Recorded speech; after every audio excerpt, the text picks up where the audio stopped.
Good evening. My name is Mamie Angus. Douglas Todd has received over 50 local and international awards for journalism on religion and philosophy.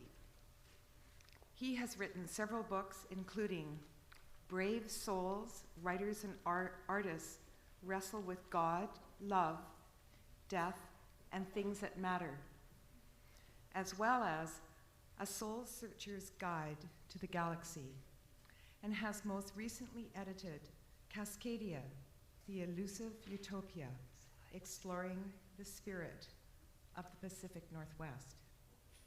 Douglas Todd.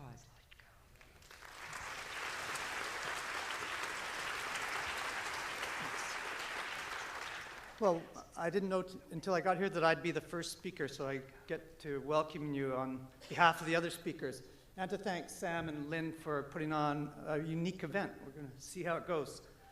I'm behind a computer writing, but tonight I'm speaking, so that's another thing. We'll see how that works out.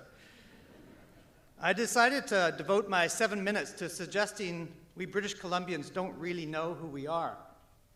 I've been thinking quite a bit about it lately, and Sam asked us to write about stuff we've just been thinking about, or talk about. As a fast-growing, highly mobile, and dramatically diverse region on the Pacific Rim, I would venture to say British Columbians have a relatively weak identity, a weak collective memory, and a weak sense of shared values. Despite the stunning wilderness of the Pacific Northwest, we don't have a strong sense of our roots. Most of us are blown around by the whims of global commerce and transnational marketing.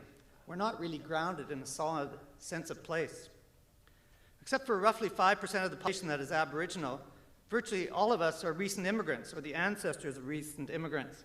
And I was just going to ask how many people's parents were born in British Columbia, maybe for a show of hands. So maybe a sixth or something like that at best. So it's not many. And that's very unusual for a region of anywhere. My family roots in Vancouver go back to 1911, which makes me a bit of a rarity. Although some of the groups speaking tonight, I found out, also go back quite a bit.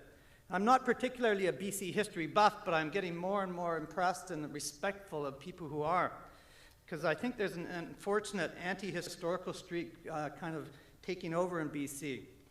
It's not a coincidence that BC is the current home of the world-famous spiritual teacher Eckhart Tolle.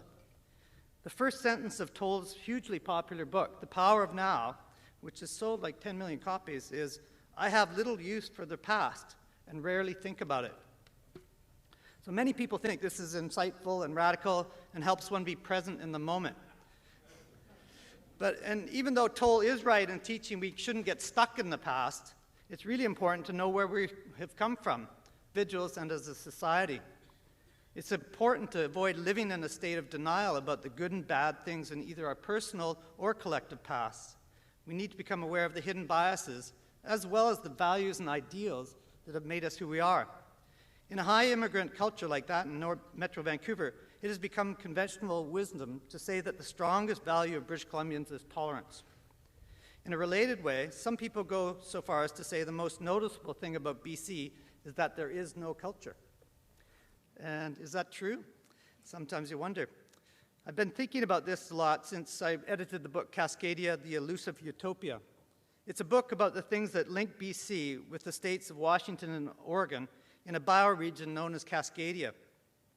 We drew together some polling for the Cascadia book, which looked into the values of people from this region of mountains and forests and ocean coasts. We found that, yes, British Columbians and other residents of the Pacific Northwest are more tolerant than people in the rest of the continent. We are quite devoted to the motto, live and let live. And people from this region also believe devoutly in the frontier value of DIY, or do it yourself.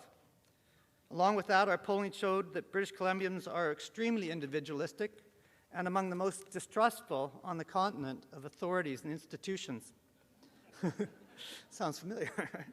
That's why BC has the lowest percentage of people in North America who attend a religious institution. Most British Columbians like to say, "I'm not religious, but I'm spiritual." And most people here find their spirituality through physical fitness, actually, and a walk on the beach or in the park. We treat nature as our cathedral. It's a cliche, but it's a living cliche, I can tell you.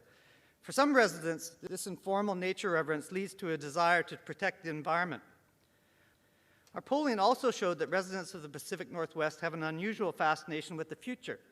Douglas Copeland suggests we're actually obsessed about the future, about creating something here that's never been seen anywhere. I bring up these shared British Columbia values because despite so many people believing British Columbians don't have a culture, these are the foundations of ours. The residents of BC are actually quite distinct. The problem is we just don't know it. How could British Columbians come to better know ourselves? We are hampered in that quest by our individualism, our phobia about institutions, and our mistrust of traditions.